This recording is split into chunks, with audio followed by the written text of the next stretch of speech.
صحیح بخاری حدیث نمبر 101۔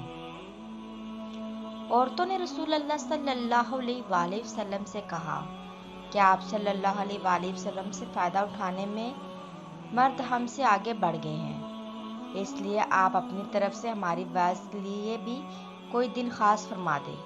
تو آپ صلی اللہ علیہ وآلہ وسلم نے ان سے ایک دن کا وعدہ فرما لیا۔ اس دن عورتوں سے آپ نے ملاقات کی اور انہیں واعظ فرمایا اور مناسب حکام سنائے۔ جو کچھ آپ صلی اللہ علیہ وآلہ وسلم ان سے فرمایا تھا اس میں سے یہ بات بھی تھی کہ جو کوئی عورت تم میں سے اپنے 3 لڑکے آگے بھیج دے گی تو وہ اس کے لیے دوزخ سے پناہ بن جائیں گے۔ اس پر ایک عورت نے کہا اگر 2 بچے بھیج دے؟ آپ صلی اللہ علیہ وسلم نے فرمایا ہاں، اور 2 کا بھی یہی حکم ہے۔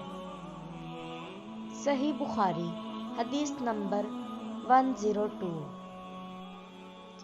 رسول اللہ صلی اللہ علیہ وآلہ وسلم کی بیوی عائشہ رضی اللہ تعالیٰ عنہ جب کوئی ایسی باتیں سنتی جس کو سمجھ نہ پاتی تو دوبارہ اس کو معلوم کرتی تاکہ سمجھ لے۔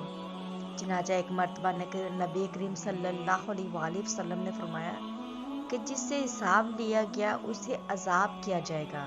عائشہ رضی اللہ تعالیٰ عنہ فرماتی ہے کہ یہ سن کر میں نے کہا کہ کیا اللہ نے یہ نہیں فرمایا کہ ان قریب اس سے آسان حساب لیا جائے گا؟